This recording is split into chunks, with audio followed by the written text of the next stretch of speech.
So I'm not sure why they put me as the first speaker each day. I try and replicate a cappuccino for you guys and get you going. You may be asking yourselves, I've had this disorder. Why am I listening to acute therapies? I'm past acute therapies. This would have been nice a month, a year, 10 years ago. Why am I listening to it now? For some people in the room with recurrent disease, this is going to be a recurring issue. And for others, I am looking to enroll you or draft you into an army of advocacy for some of these issues because it's really a big deal. How many people here, either in person or via a family member, had a delay in diagnosis for whatever your condition was of greater than a week? How many people here had a delay of therapy greater than a week? Yeah, so we got to do better than that. That's one of the frustrating things. So what I'm going to talk about today are some of the acute therapies and where I see things going, what we know, what we don't know, what we'd like to know, and how we're going to solve that problem. So you guys remember this kind of theory from yesterday. Something happens to you. There is inflammation, and this is a big black box. There's inflammation. There's some damage to those speaker wires, some cutting of the speaker wires, and then your body repairs. Can't stress this enough. The human body repairs. It's not as good as the original, but it repairs, and we want to always augment those. Each of these levels are a point of potential intervention. If you figure out the triggers, you can avoid them. If it's an infection, you can hopefully vaccinate against it, and then you don't have to worry about anything else. So it'd be really nice to know the triggers. But if we get to the stage of acute inflammation, you can think of this as a forest fire, and you want to put out the fire, or you want to protect all the homes. Even if the forest burns down, you want your property to be saved. So these are anti-inflammatories or neuroprotection. So put out the fire, protect the homes. The damage that occurs as a consequence to the inflammation, again, you can either put in strategies to protect the homes, this notion of neuroprotection, protect the speaker wires at all costs, and, can't stress this enough, prevent recurrence. So this is Smokey the Bear going out, doing public education, making sure you don't start forest fires again. And finally, repair. Promoting repair either in your own body or exogenously, giving you something to promote that repair. For this morning, we've talked about all of these yesterday, different ideas or different concepts in all of these. Today, this morning, we're going to focus on acute inflammation. So I'm not going to be talking about the repair mechanisms. I'm not going to be talking about the triggers per se. We're going to focus on what happens when the fire's rip-roaring and going. What do we do to put it out? So acute therapy, we want to know the goals of therapy. We want to know the mechanisms of actions of the drugs we use. And we want to see if we can learn any lessons from the clinical data that we have available, which is limited, unfortunately. So what are the goals of therapy? So the first is limit inflammation. You've got a fire going. Let's put it out and prevent it from spreading. You also want to limit the substances that are fueling that fire. So everyone here is going to get a T-shirt with a big X through IL-6. We're going to print these up one day, right? You know, IL-6 bad. And you want to limit any of those toxic agents from spreading. And then you want to protect the nervous system as much as possible. So these are the goals. What are the keys to achieving these goals? So the first is recognizing symptoms. So if you don't see the fire burning in the forest, if you don't see the smoke, you can't institute a response plan. Second, you have to you got to get your firefighters to recognize the symptoms. You got to get physicians, so not just patients, not just people walking down the street who all of a sudden are dragging a leg or have numbness from the waist down or can't urinate on their own. Physicians have to look at that and say, where there's smoke, there's fire. And that's a real big issue from the medical education side, getting people to recognize the signs and symptoms of any of these disorders, whether it be transverse-myelitis, neuromyelitis optica, first attack of multiple sclerosis, or acute disseminated encephalomyelitis.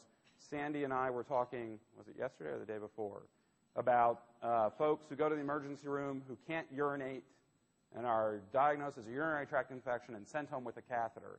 And I just beat my head against the wall every single time I hear it. Because you got to start looking where there's smoke, there may be fire. And we got to train our physicians to do appropriate evaluations. This step is critical to getting to appropriately and timely testing. If the patient or the physician doesn't think this might be my spinal cord, They're not going to order an MRI. They're not going to order a lumbar puncture. They're not going to do the tests to try and make a diagnosis. And if you don't do that, you're never going to be able to institute therapy in a timely fashion. So I could have the world's best therapy for transverse myelitis.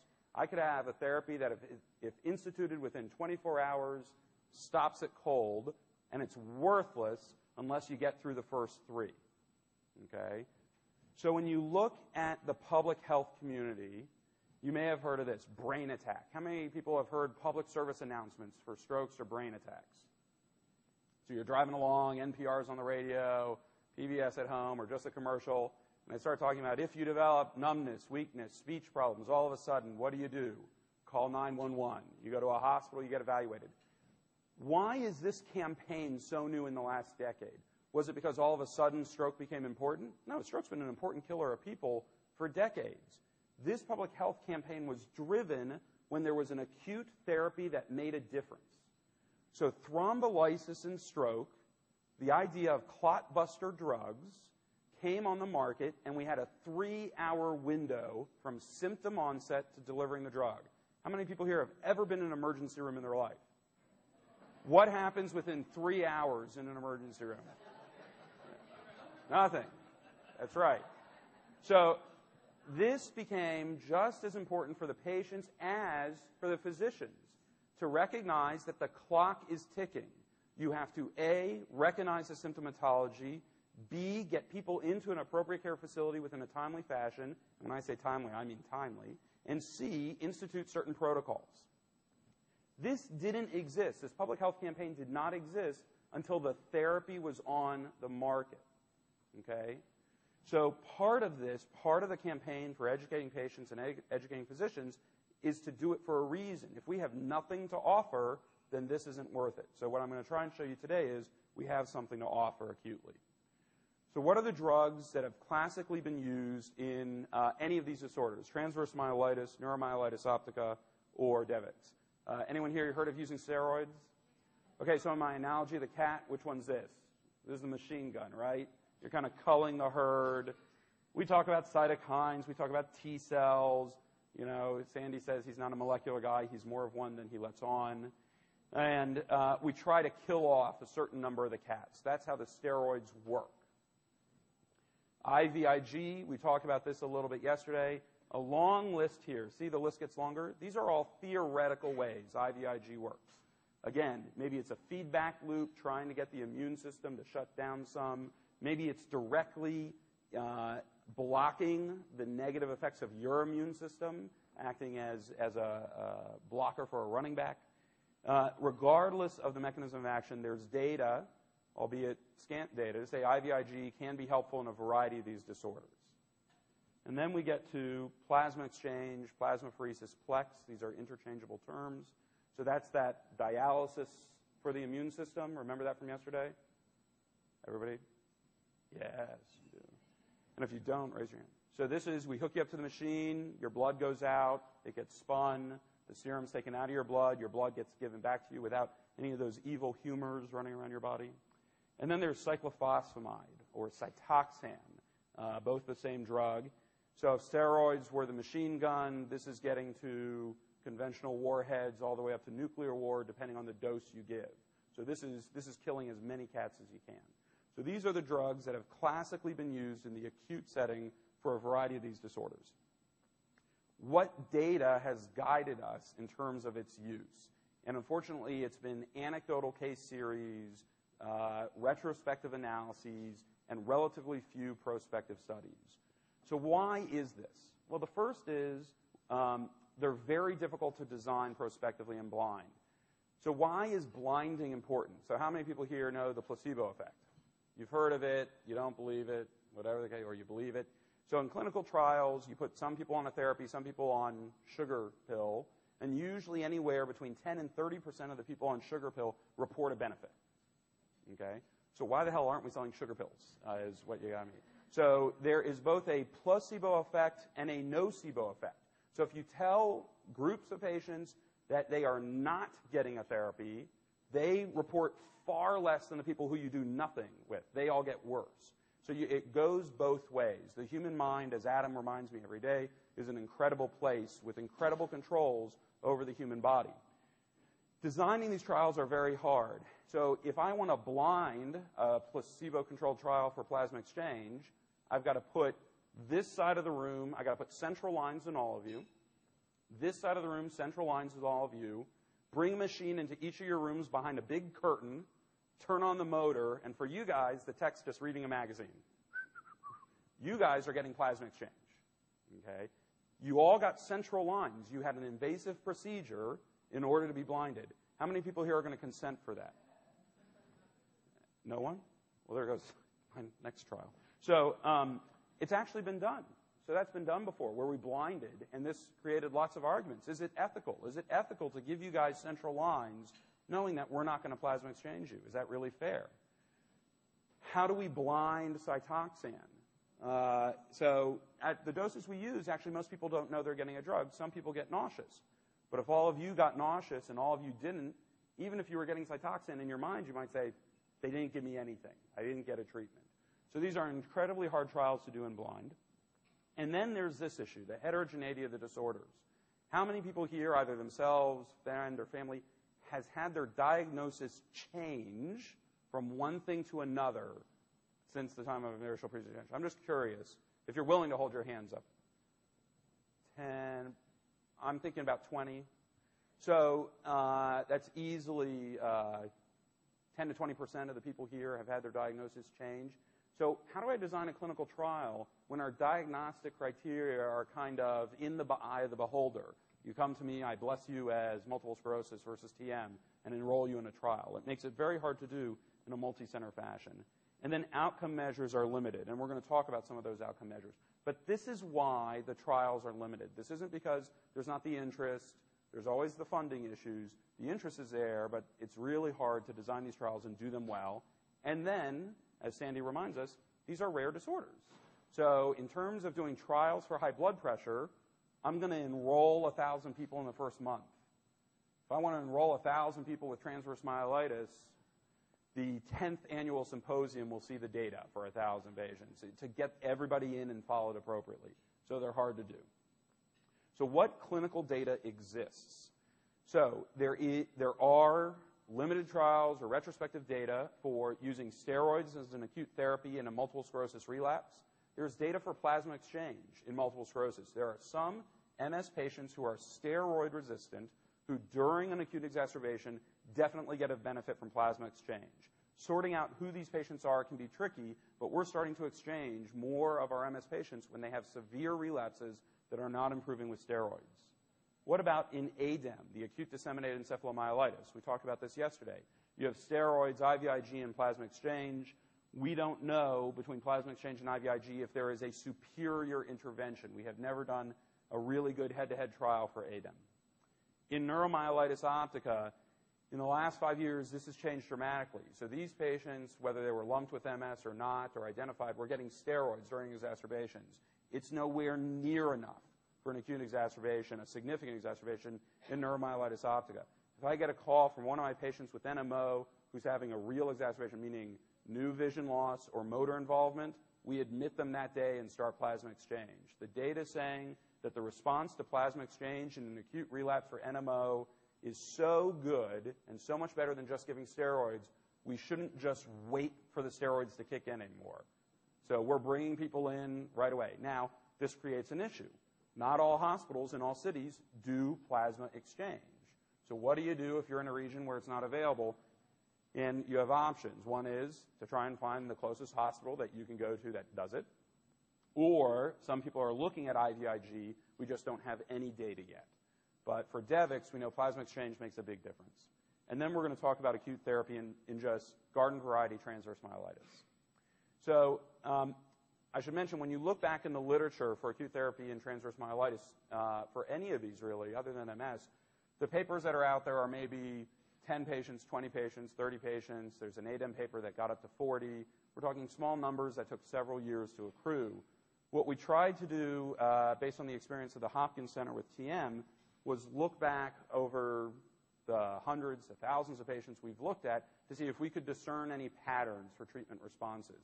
So that was published a year or two ago, and we looked at over 120 patients. Now, that doesn't sound like a lot, but it was about 5-fold bigger than any paper published on TM before. So it really looked at a wide groupings of patients. And we looked at patients who were in 4 treatment groups. Now, this was retrospective, and I'll tell you why that's good and bad. So in one group, this is about 60 patients, between 60 and 70 patients, they got steroids alone. In another group, they got steroids and plasma exchange. So they got their steroids, they had a catheter, and had plasma exchange. In a third group, they got steroids and, this is cyclophosphamide or Cytoxan. So they were getting machine guns and then conventional warfare. And then in the fourth group, they got all 3. So everybody got steroids. The question is, did we add in plasma exchange, Cytoxan, or both? Does that make sense? So what did we find? So this chart is the mea culpa. This chart is the disclosure that since this was a retrospective study, these groups were not identical. Why were they not identical? Well, Doug or myself or Carlos were rounding, and we'd say, geez, this looks really bad, and we'd jump to one of these. And so our kind of biases are inherent in this. So you'll see, for example, that when you look at patients who had recurrent transverse myelitis, more of them got Cytoxan than in the other group. Because if somebody was coming in with their second attack, we were pulling the pin on conventional and nuclear weapons much sooner than people coming with their first attack. So this is part of the bias that's inherent in this data, but I think it's still valuable data. Then at the bottom, you're going to see this category. You guys may not, but I'll read it off to you. It says percent Asia A. So can anyone here tell me what the Asia scale is? Because I really don't know. Can you tell me what the Asia scale is? No. Okay. I'm picking on Kathy. Kathy taught me the Asia scale. So this is the Asia scale. So this is based on spinal cord injury association data where we basically just say A, B, C, D, E. E is normal. A means you've had a complete transection of the cord. So from that level down, motor, bowel, bladder sensation, they are all dysfunctional, completely dysfunctional. So A is the bad end, E is the good end, B through D is the middle. Okay? So this, why am I showing you this? This is going to be one of the outcome measures we follow. So if you take somebody who, at their worst, is Asia A, and you make them Asia D, that's pretty good, right? If you go from B to C, it's a help, but it's not breaking records. Okay? So that's one of the outcomes we're going to look at in terms of patients. There's another outcome. How many people here are familiar or have heard of the EDSS scale? Anyone? So the EDSS scale is something that's been used in multiple sclerosis for years, and it's lousy. It's absolutely lousy. Let me tell you why. It goes from 0 to 10. 0 is normal, 10 is dead. Now, my argument, and I could be wrong, this could be a lifestyle decision, I would argue that a change from 0 to 1 is not as bad as 9 to 10. Not so sure. But yet, they're both an absolute change of 1. So what we're doing is we are superimposing a nonlinear scale on linear numbers, if that makes sense. So as you get to 6 to 7, you can see here use of a cane, use of a wheelchair. Going from a 5 to a 6 or a 6 to a 7, this is a huge impact on daily activities. What's going from a 1 to a 2 or 2 to a 3? It's me tapping on your reflexes, and you're a little more brisk on one side or the other. So do you really care if you go from a 1 to a 2? No. And actually, if I line up 10 neurologists and they evaluate the same patient, 5 people will vote a 1, 3 will vote a 2, 2 people didn't have breakfast, they voted a 3. So even between 1 and 3, it's very user-dependent, okay?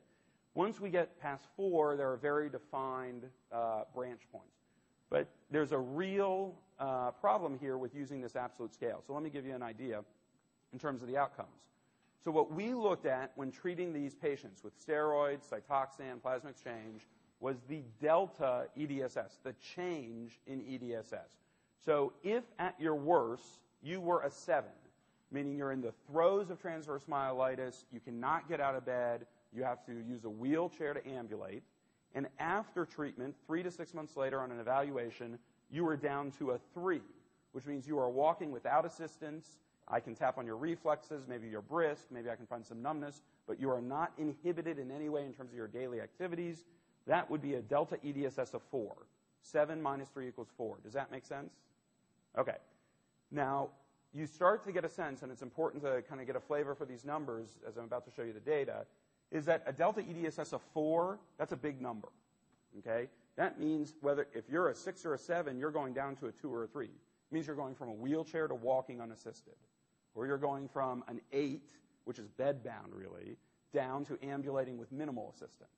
Okay, so 4s are big numbers. 1s and 2s, not so big unless you're starting out in that 7 range. And then a 1 may make a big difference in your life. So what was the data? So here it is. It looks busy, but I'm going to walk you through it. So we separated patients into 2 groups. We look at patients who were ASIA A at their worst. What was the ASIA A? That's bad, right? Complete. Everything below that level, they're not moving, they're not feeling, bowel bladder's involved. And if you look at patients who are ASIA A, which are the red bars, if you gave them just IV steroids, their delta EDSS was 0.3. Is that worth anything? That's like the forest fire's raging and you go, that's about it. Plasmaexchange, the delta EDSS was 0.5. That's nothing. This is of no value. Then you put Cytoxan into the mix, with or without Plasmaexchange, and now you start seeing delta EDSS scores of 3 to 4. Most of these patients, if they're ASIA A, they're definitely beyond a 7. They may be a 7, 8, or 9 on that EDSS scale, and we're taking them down to a 3 to a 5. So from wheelchair, bedbound, to walking, by putting Cytoxan as part of their acute therapy. They hit the door, you add the drug, it makes a difference. Now, let's look at the non-ASIA A. This is just as important.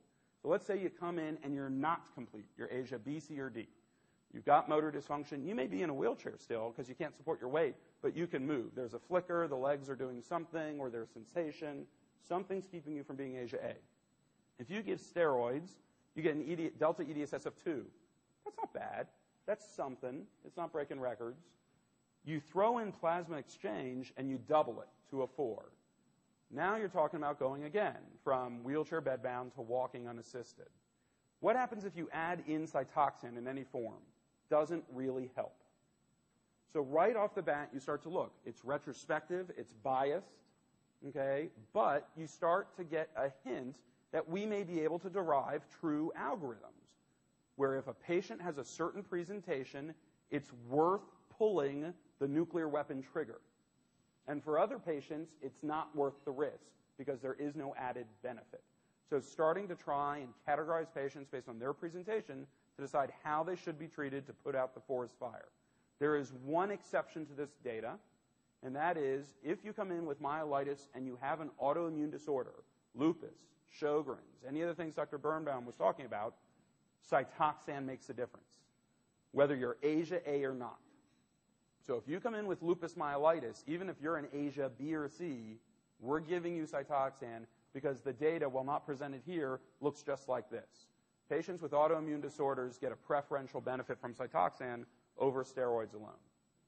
So we're using this to try and help us design prospective trials and try and design how we get the word out. So once you have clinical treatments that are an option or algorithms that can be studied, then it changes the landscape. You go back to this idea of brain attack, of trying to get patients and physicians on board to really understand what's going on because there is something to offer during the acute therapy. So I'm launching my own campaign, Spine Attack. Nice little graphic. It's scary. It kind of, you hear that on NPR. You kind of slow down and listen. Are you suffering from spine attack? Here are the signs of spine attack.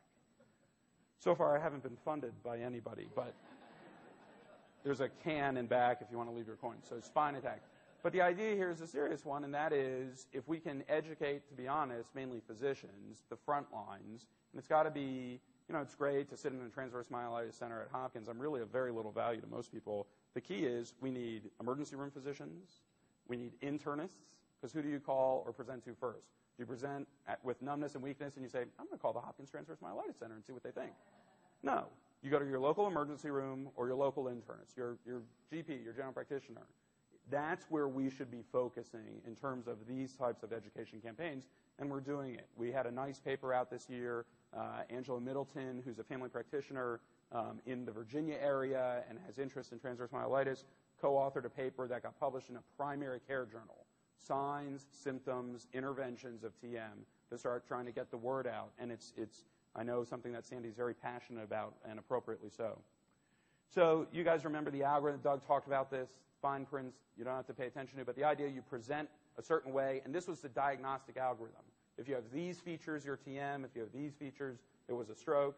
What we want to do now is fill in the bottom. So after you fall into that category of the doctor saying this is TM, and then they look at you and go, well, I don't know what to do for you, they have to have steps 1 through 4 in terms of what to do in that scenario. And that's what we're trying to fill in now.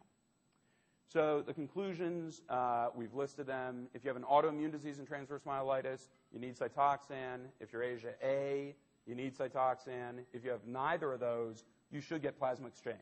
You should get steroids and Plasmaexchange in the acute setting, and we think that's going to make a difference in terms of outcomes. And I couldn't find a place to put them anyway, so I put them at the end.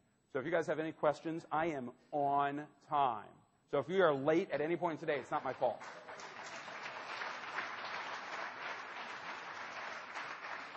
Luke?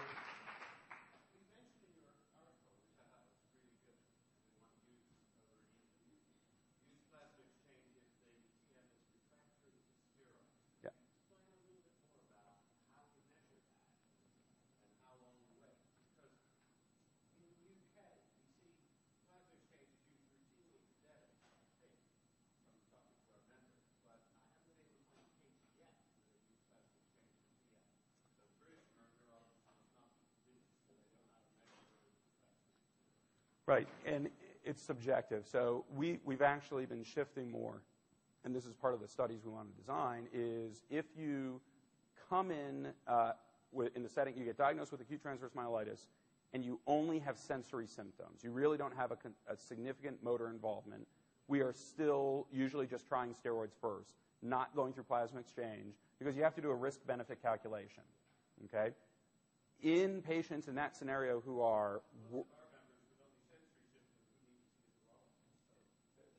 That's true. Actually, they're still out there. We're actually getting these referrals, and it may just be a Baltimore thing. As we spend more time in Baltimore, we're getting these referrals more and catching people, I think, a little earlier than we used to. But in terms of pulling the trigger, if you're on the fence about using, as a physician or as a patient, about using Plasmaexchange, and you start the steroids, typical courses go for 5 days through an IV, 3 to 5 days. If somebody during the steroids is worsening, for sure we're going to pull the trigger on the Plasmaexchange. If somebody at 5 days, if they have some impairment that's really impacting their ability to ambulate in any way, and we haven't seen a rapid resolution of those symptoms, they should be going to Plasmaexchange. And so our time frame has shortened. A lot of this data comes from people who were treated within the first 3 to... lack of improvement in mobility as you're getting to the end of that IV course, so 3 to 5 days. We're going to Plasmaexchange. I want to see something getting better. So the problem is, you can refer to this, there was a sentence, time, in my mind, to a degree, time is cord. You've got all these speaker wires, you've got all these cats having lunch. The quicker you get the cats gone, the more wires are going to be intact. Okay? So I don't think we're talking about the 3-hour window of thrombolysis, although that'd be a really cool trial if we could do it. But I don't think we're ever going to be at 3 hours. I'd love to see acute therapy starting within the first week of presentation, and I think that's a very reasonable goal to have.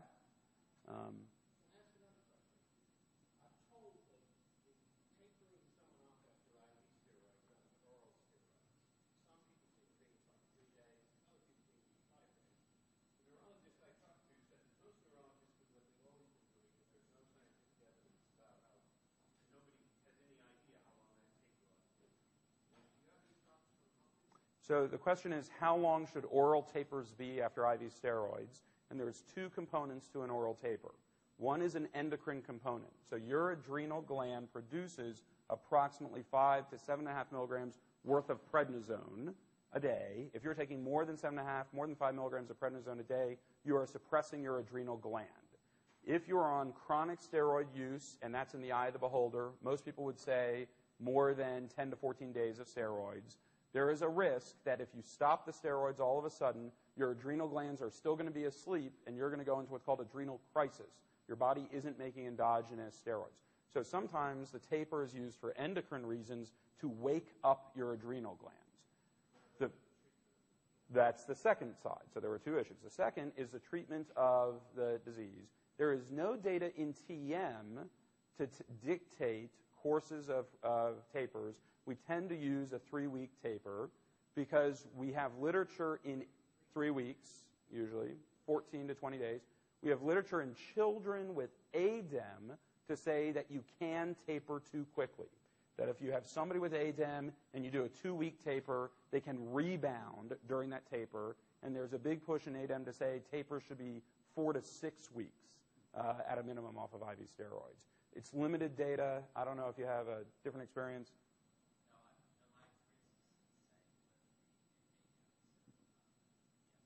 Okay, so prolonged. And sometimes we'll see people, I've seen this, people during a taper for optic neuritis or transverse myelitis will get to the oral stage, and a few days later they call and they say, things are kind of getting worse again, and we have to tease things out and try and decide what to do.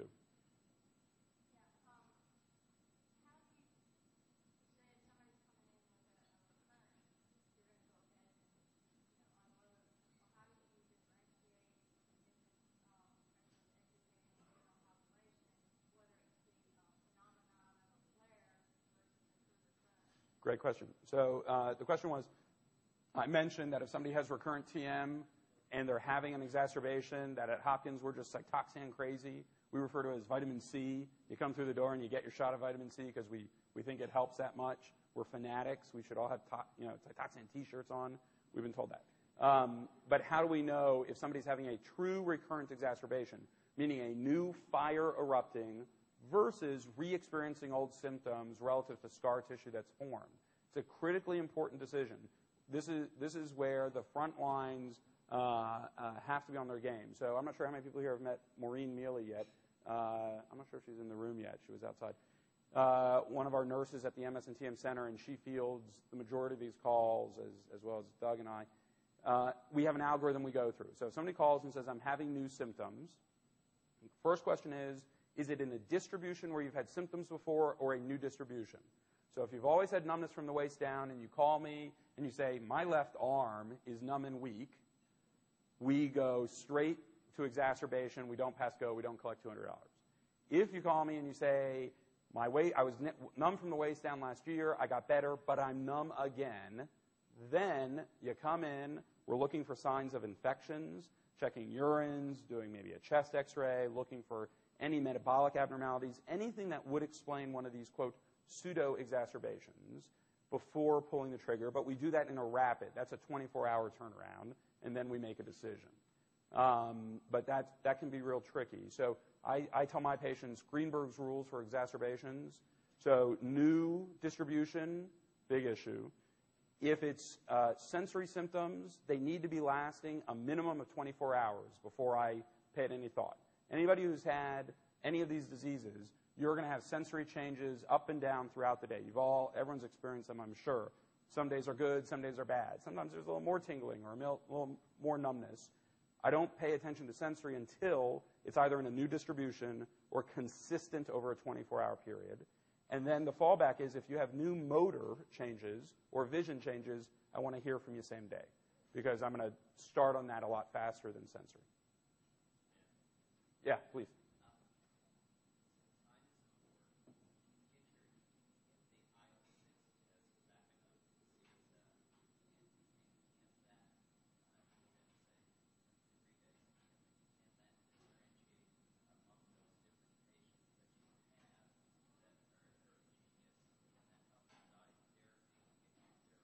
Yeah, that's great. So the question is, if time is cored, and we know IL-6 is a predictor, and IL-6 can play a role here, can we get IL-6 levels back early enough to help us guide through therapy? And I'll even expand it even bigger, not just IL-6, but any biomarker we develop. I think in the end, that's what's going to end up happening. We will individualize therapy based on certain criteria, clinical, radiographic, and biologic data that we can get back in a relatively easy amount of time. But we always have to balance the risks of therapies we're talking with the practicalities of not treating. So if something's going to be delayed, we have to have a fallback clinical criteria. The reason we liked using the Asia scale was anybody can really do it. Anyone can differentiate an Asia A from a not, and so it's an easy test if we want to export it to emergency rooms and primary care physicians across the country. This was a bright line test. Working in any molecular markers to guide therapies, Shangri-La, we're hoping to get there. So last question, because I think we have to go on.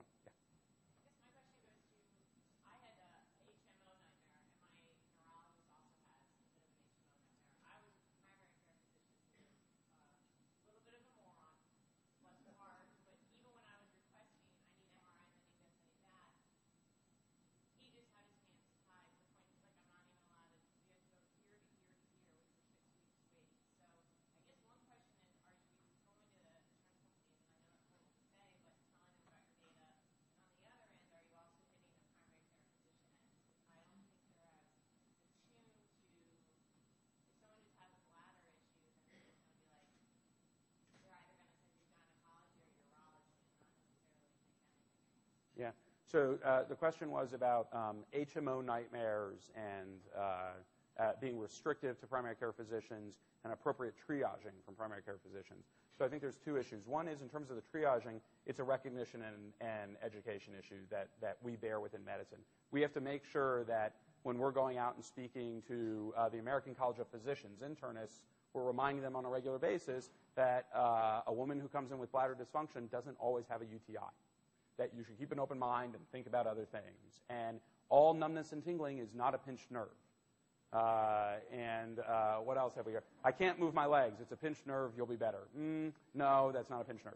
So all these things are on the education side. The insurance side is a much different issue, and this is advocacy to the nth degree at a government and a local level, because we fight it.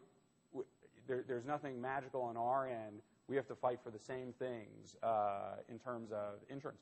We know, for example, that conventional MRIs, the original MRIs, miss spinal cord lesions. That you can do an MRI on a 3 Tesla magnet, a more powerful magnet, and catch abnormalities that were not seen on 1 or 1.5 Tesla magnets.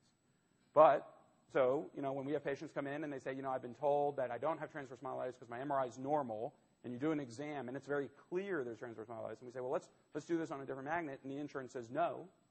We have to fight the battle of saying you need an appropriate test, and we're not immune to it either. And so it gets to the heart of how can you be your best own advocate in terms of when you know something's wrong and the system isn't responding, what do you do? And I think the key is trying to sort out working the way up the chain within medicine in a rapid sense. How do you get the attention you need and deserve without being labeled a nut? Right? Because, Sandy's been labeled a nut in 49 states. So, but God bless him, he gets it done. So part of this is the web is a scary place and a great place. More and more patients are self-diagnosing or getting concerned on their own. How many times do we talk in a month? A lot. And he spreads the fire around. He's very good about it. I think he has a list. I called Ben last, Doug's next, Adam's third, and like we're on a rotation or something. And so, but people find Sandy on the internet and they say, listen, I'm being ignored. And he talks, he cries, he holds hands, and then he pages me and he says, so what are you doing tomorrow? I say, okay, yeah, I'm fine. Okay, fine, whatever you need. But literally, this isn't going to work for everything. And so part of it is once we get physicians educated, that they recognize these, I think they'll be better advocates and team partners. I think that's the first intervention we need to make. All right. I know we got more